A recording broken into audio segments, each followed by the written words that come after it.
دوستو ہندوستان کی بھرپور ہریالی اور مزیدار مسالے اور اس کی امیری کے بارے میں تو منگول قوم نے بہت پہلے سے ہی سن رکھا تھا، اور شاید یہی وجہ تھی کہ جب منگول تھوڑے سے ہی طاقتور ہو پائے تھے تب ہی سے انہوں نے لگاتار ہندوستان پر حملہ کرنا شروع کر دیا تھا۔ لیکن شاید یہ ہم ہندوستانیوں کی خوش قسمتی ہی تھی کہ پوری دنیا کو اپنے قدموں میں جھکا دینے والے یہ منگول کبھی ہمارے بھارت دیش پر قبضہ نہیں کر پائے، بلکہ جب ان لوگوں نے ہندوستان پر حملہ کیا تب انہیں بہت خطرناک ہار کا سامنا کرنا پڑا، اور ہمارا بھارت دیش ہمیشہ ان جانور اور ظالم قسم کے لوگوں سے محفوظ رہا۔ لیکن دوستو اب سوال یہ ہے کہ آخر منگول کبھی ہمارے بھارت دیش کو جیت کیوں نہیں پائے؟ آخر وہ کون انسان تھا کہ جو پوری دنیا میں تباہی مچانے والی منگول فوج اور ہمارے دیش بھارت کے بیچ میں ایک دیوار بن کر کھڑا ہو گیا تھا، اور منگول لاکھ کوششوں کے باوجود بھی کبھی اس انسان کو اپنے راستے سے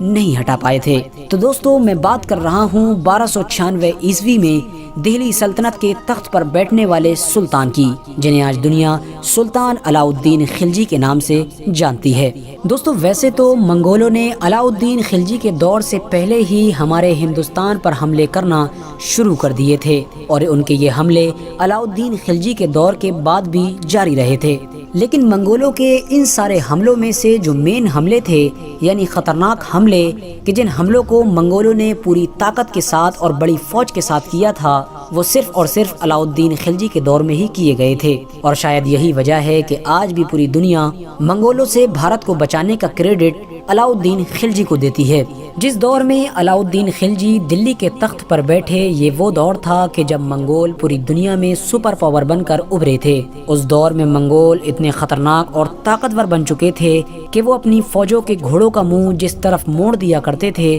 وہ سلطنت خود بخود ان کی سلطنت میں شامل ہو جایا کرتی تھی۔ بڑی سے بڑی ہوشیار فوجوں میں بھی یہ ہمت باقی نہیں رہ گئی تھی کہ وہ منگولوں کا کھلم کھلا مقابلہ کر سکیں۔ علاء الدین خلجی کو ابھی سلطان بنے ہوئے صحیح سے 1 سال بھی نہیں ہو پایا تھا کہ منگول جیسی دنیا کی خطرناک فوج نے ان کی سلطنت کے بارڈر پر بھی دستک دے دی، اور یہ وقت تھا سن 1297 کے لاسٹ کا اور 1298 کے شروع کا۔ منگولوں سے نپٹنے کے لیے سب سے پہلے تو علاء الدین خلجی نے دہلی میں رہنے والے ہر عام اور خاص انسان کو اپنے مضبوط قلعوں میں محفوظ کیا، اور اس کے بعد منگولوں کی ایک بڑی فوج کے مقابلے میں اولو خان اور ظفر خان کی سپہ سالاری میں اپنی ایک فوج بھیجی۔ 6 فروری 1298 یہ وہ دن تھا کہ جب منگول اور علاء الدین خلجی کی فوج میں بڑی زبردست جنگ ہوئی تھی، اور آخرکار اس جنگ میں خلجی فوج کو جیت نصیب ہوئی تھی، اور منگول جیسی طاقتور اور گھمنڈی فوج خلجیوں کے سامنے پیٹھ دکھا کر بھاگنے پر مجبور ہو گئی تھی۔ دوستو اس جنگ میں 20,000 سے زیادہ منگول فوجی مارے گئے تھے، اور ہزاروں کی تعداد میں ہی منگولوں کو قید کر کے دہلی لایا گیا تھا، اور منگولوں پر علاء الدین خلجی کی اس جیت کی وجہ سے ہندوستان کے لوگوں کا علاء الدین خلجی پر اور زیادہ بھروسہ بڑھ گیا تھا۔ دوستو اس جنگ کو ہسٹری میں بیٹل آف جلندر کے نام سے بھی جانا جاتا ہے، اور یہ ہسٹری میں منگولوں کا انڈیا پر سب سے بڑا اٹیک بھی مانا جاتا ہے، یعنی نہ تو اس سے پہلے کبھی منگولوں نے اتنا بڑا حملہ کیا تھا، اور نہ ہی کبھی بعد میں وہ اتنا بڑا حملہ کر سکے تھے۔ لیکن دوستو پوری دنیا جیتنے والی منگول فوج بھی آخر اپنی ہار کیسے برداشت کر سکتی تھی؟ اس نے جنگ ہارنے کے بعد فوراً دوبارہ تیاری شروع کر دی، اور 1 سال سے پہلے ہی یعنی کچھ مہینوں کے اندر ہی 1298 کے لاسٹ میں ہی وہ اپنی ایک بڑی فوج لے کر پھر سے خلجیوں پر اٹیک کرنے کے لیے ہندوستان دوڑے چلے آئے۔ اس بار بھی علاء الدین خلجی نے اپنے سب سے ہوشیار اور پسندیدہ سپہ سالار یعنی ظفر خان کو ایک فوج لے کر منگولوں کے مقابلے کے لیے بھیجا، اور ظفر خان نے اس بار بھی علاء الدین خلجی کے بھروسے کو قائم رکھا۔ ظفر خان نے اس جنگ میں نہ صرف منگولوں کو بھاگنے پر مجبور کیا، بلکہ منگول فوج کے ہزاروں فوجی مارے گئے، اور ہزاروں پچھلی بار کی طرح ہی قید بھی کیے گئے۔ لیکن شاید گھمنڈی اور طاقتور منگول فوج نے بھی یہ سوچ رکھا تھا کہ وہ ہندوستان کو جیتے بغیر چین سے نہیں بیٹھے گی، اور شاید یہی وجہ تھی کہ وہ دوسری جنگ ہارنے کے بعد بھی صرف کچھ ہی مہینے کے اندر یعنی 1 سال سے بھی پہلے تیسرا اٹیک کرنے کے لیے ہندوستان میں گھستے چلے آئے، لیکن اس بار علاؤالدین خلجی کے لیے حالات شاید اتنے اچھے نہیں تھے، کیونکہ علاؤالدین خلجی کی فوج اس کی سلطنت میں الگ الگ حصوں میں بٹی ہوئی تھی، اور شاید یہی وجہ تھی کہ علاؤالدین خلجی نے اپنے کمانڈر یعنی سپہ سالار ظفر خان کو یہ حکم جاری کیا تھا کہ جب تک میرا حکم تمہیں نہ ملے جب تک تم منگولوں پر اٹیک نہ کرنا، کیونکہ علاؤالدین خلجی سمجھ چکے تھے کہ اس وقت منگولوں سے لڑنے کی بجائے انہیں صرف روکے رکھنا ہی بہتر ہوگا۔ لیکن ظفر خان نے علاؤالدین خلجی کی بات کو نظر انداز کرتے ہوئے منگول فوج پر حملہ کر دیا۔ ظفر خان کا یہ حملہ اتنا زبردست تھا کہ کچھ گھنٹوں کے اندر ہی 5000 سے زیادہ منگول فوجی مارے گئے اور سینکڑوں فوجی قیدی بھی کر لیے گئے، لیکن فوج کم ہونے کی وجہ سے خلجی فوج منگولوں کا پرانا والا حال نہیں کر پائی، اور شاید یہی وجہ تھی کہ خلجی یہ جنگ جیتنے میں تو جیسے تیسے کامیاب ہو گئے تھے، لیکن اس جنگ میں انہوں نے اپنے قیمتی خزانے کو گنوا دیا تھا، یعنی اس جنگ میں ظفر خان شہید ہو گئے تھے۔ بھارت میں بار بار ہارنے کے باوجود بھی منگول چین سے نہیں بیٹھے، 3 بار لگاتار خلجی سے ہارنے کے باوجود بھی 1303 میں انہوں نے چوتھی بار اٹیک کیا، اور کہا جاتا ہے کہ اس بار تو منگول فوج نے بڑی چالاکی سے کام لیا اور بھارت کے اندرونی راستوں سے ہوتے ہوئے دہلی تک جا پہنچے، لیکن دہلی تک پہنچ جانے کے باوجود بھی منگول کامیاب نہ ہو سکے،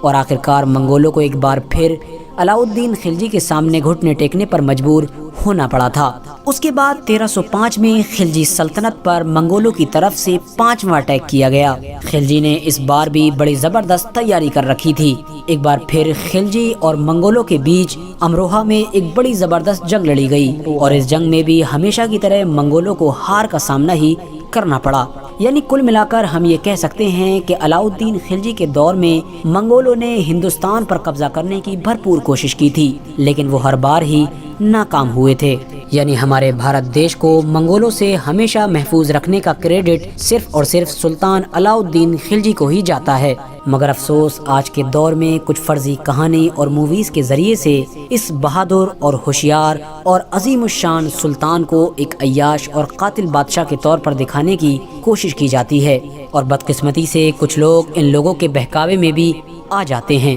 ایسے لوگوں سے میری ریکویسٹ ہے کہ وہ لوگ موویز کی بجائے ہسٹری کی پرانی سے پرانی بکس پڑھنے کی کوشش کریں۔ فی الحال دوستو آج کی اپنی ویڈیو کو ہم یہی اوکے لاسٹ میں انہوں نے بولا ہے کہ مووی جیسا پدماوت، میں نے کہا پدماوت کے خصوصی سین لیے گئے ہیں کہ اس کے ذریعے کچھ غلط، ویسے یہ بھی مجھے لگ رہا ہے کہ یہ مووی بھی ہسٹری میں سے لی گئی ہوگی۔ پہلے وہ ٹھیک ہے کہ کسی حملے کو روکنا اور دیش کو محفوظ رکھنا، یہ ٹھیک ہے، لیکن عیاس اور